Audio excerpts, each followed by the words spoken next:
মাসিরা দাদুরা তো সবাই আত্মীয়রা খাওয়াবে। তো এবার দেখতে থাকো যে কে কী খাওয়াচ্ছে, তোমরা দেখবে অবশ্য। এখানে তো অনেকজন আইবুড়ো খাইয়েছে, তো আমি সবার জন্য একটু একটু করে ভিডিওটা করে দেবো, ঠিক আছে? বেশি বড় করব না। এটা আমার মাসি খাওয়াচ্ছে আর এটা আমার দিদুন খাওয়াচ্ছে। তো তারপর আমি বললাম না, খালি একটু একটু দেখাবো, বেশি বেশি দেখাবো না, শুধু কে কে খাইয়েছে শুধু ওইগুলো দেখাবো। জানি না কোন ধর্মগুলো কেউ ছিল না, তাই ভিডিওটা ঠিকঠাক মতোও হয়নি।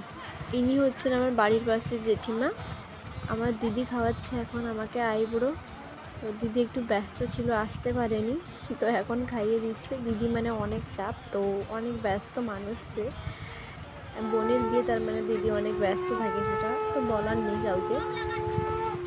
তো এখন এসে 2-3 জনের পরেই খাওয়াচ্ছে ও আমাকে আইবুড়োটা।